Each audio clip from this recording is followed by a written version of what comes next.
not a force. I'm not saying I work for God, but in the same thing, I believe we all have a destiny. So if I'm gonna kill you, and somebody happens to be with you that wasn't supposed to be there, that's not my failing. That's his. Well, what up, everybody? I am back today to go ahead and actually do a review, but it's not just any kind of review. These are the reviews that I would like to go ahead and actually say these are the Vernell Hill reviews. And what does that mean? Did you miss me? That's right. Did you miss me? These are shows that you have not seen, probably suggested to you, or it's on a very small channel, streaming channel, or hasn't been out there for very long, whatever the case may be. There's a reason why people just haven't been drawn to it. And so I go ahead and actually review it and take a look and see if it's worth your time. Today I'm going to go ahead and actually review Great Kills on Tubi.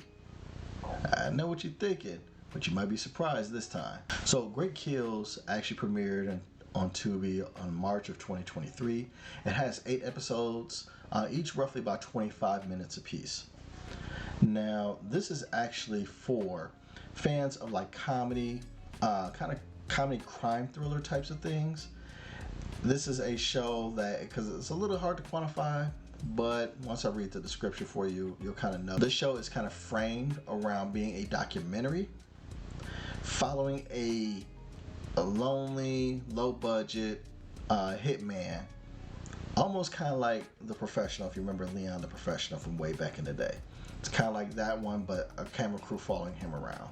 Let me give you a little bit more description on there so that you can really go and actually understand what this series is about. So documentary filmmakers follow Thomas Lynch, a lonely yet endearing small-time hitman from Staten Island. The documentary crew interviews Tom about his unique work and lifestyle. They also film every aspect of Tom's life, including the violent murders he's hired to do. The bizarre contradiction between personal life and job and a comedically droll apathy of the filmmakers evolve into a complicated relationship as Tom's world is turned upside down by a mysterious and menacing foe. So that's the storyline for this. While I can vibe with a lot of comedies, dark comedies, especially those that kind of have to do with mobs, hitmen, death, they're not usually my usual run of the mills, right? They're not usually my deal. So I'll be a casual on this one, reviewing it like that, but I'll try and do justice for the main target audience along the way so that you know what to expect as the target audience for this. So if you like how that sounds, do me a favor, click like, share, subscribe. Got it? Cool. Let's do this. The premise of this show sounds hilarious to me, to be honest with you. A documentary crew following a low-budget hitman has a lot of possibilities and direction to go. Now, being on Tubi kind of curbs my enthusiasm a bit, but still, it's got a good premise for it, right? So, the hitman, Thomas, is played by Steve Stanolis. I think I'm pronouncing that correctly. If I'm not, I apologize. But he has some comedic skills. I like it. His look and delivery on a lot of his lines are very good. He's got that deadpan look. He's got that everyday guy type of look. There's just something about the way he delivers lines and things like that is really good. He absolutely gives the vibes of like a Staten Island hitman. The fact that he kind of deals with it like a normal job makes it infinitely more hilarious. It's like he has to buy supplies and he has to think about, going out and doing what he has to do and all that kind of stuff and interview his prospective client. It's just hilarious of how he goes about it. And whether he's talking to possible customers or victims or the documentary crew, we see him being that character in every scene. He's solid with it. He looks like this character and he looks like he lives it every single day of his life. It's absolutely hilarious. It's funny to see how he deals with work issues and problems just like ordinary people at work. So, when you go and actually run out of supplies or you need a little bit of help at work or something like that, he goes ahead and actually does that type of stuff, and it's just hilarious. Think of it like this. She's Osama bin Laden. You're the American people. And I'm 30 minutes after midnight. I've heard that before, but I don't know I don't know what 30 minutes after midnight is. Now, the people that are around him are a hit or miss for me. Usually the clients, victims, or everyday people are pretty decent around him. I think if they were all that we saw for the most part, it would actually be more entertaining series. But for me, we get too much of the documentary crew, who for the most part are not funny to me. Like they're just his interactions with them, save for maybe a couple scenes here and there. I don't think that I like their characters, at least in these first 10 episodes. They're just not vibing with me. Now, again, a lot of this show's premise is how the documentary crew interacts with Thomas, and so that's what they're leaning heavy into, and that's what kind of makes it kind of like a hit or miss.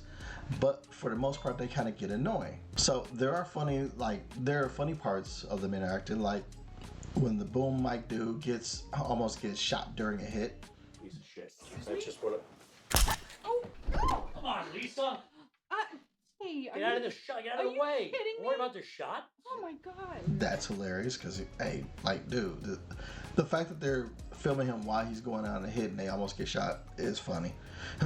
Or them trying to position themselves in this tiny bodega with all their camera crew and a mic or whatever. That's ridiculous.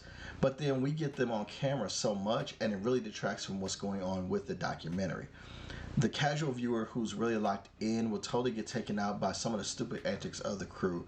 They could just take you out of a scene. I think Maines would likely want the dark humor and violence in this, and in this, the series somewhat delivers. The pure apathy that Thomas and the filmmakers have to death is crazy. Like it's a regular job. Like all of them are kind of desensitized to it. It's like, okay, y'all straight up, y'all don't care about this dead body. So that's a humorous aspect to this, and them talking about it like this is just hilarious. And honestly, for the production value, the process of going out on hits is actually done pretty well. Meaning that this is kind of like a low budget series, and the production value and what they put together is actually not bad for this one. It's not anything great in regards to like setups and scenes, and the hits kind of come out of nowhere, which actually makes it that much jarring, but it does have a comedic effect to it, and it kind of gets you like, oh, okay, this is crazy. Like, there's like a scene where Thomas is hired to kill a guy's ex-wife, but she actually has some self-defense skills, and she's Staten Island stubborn. So it's a scene for her to go ahead and actually be to try and have that hit attempted on her. So you can kind of picture it of him trying to just do this regular thing, and he's not like a buff guy or anything. He's a regular guy, and trying to take out this housewife or whatever. It's crazy. Let me just see if she's dead. Is that all you got? Pussy. Those are all my thoughts about it. Let me give you my verdict. So, my verdict for Maines, I'm going to tell you to watch the first 2 episodes. The episodes are quick watches for like 30 minutes a piece on there. It's not a whole lot going on there. The Hitman Thomas is so much like an unambitious Tony Soprano. Without family, it's hilarious. So if you really like the mob type of thing, but you want a comedic vibe to it, this will give it to you. And the filmmaker's approach to situations can be overlooked at certain points, and this is a potential diamond in the rough for main target audiences, and I would say you guys go and actually give it 2 episodes. For casuals, I'm going to say watch 1 episode. Okay? The premise and main character make this watchable for at least 1 episode. And if you vibe with the dark comedy and the crew interference, you might be able to keep watching. At the very least, the first 10 minutes gives you a couple of laughs off top. So you watch that first episode, for the first 10 minutes, you're actually going to go and actually smile, maybe chuckle a little bit on this. So again, for my main target audience, I'm going to tell you, watch the first 2 episodes. For casuals, go ahead and actually watch 1 episode. And that's what I have for Great Kills on Tubi. Yeah, but there'll never be another princess for me. So.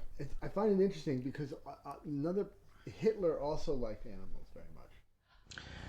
If you stay for the entire review, I appreciate you. I love it.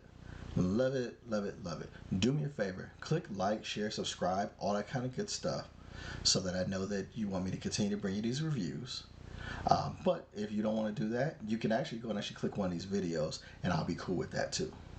But until the next time I drop another review, I'll holler at you. Take care of yourself.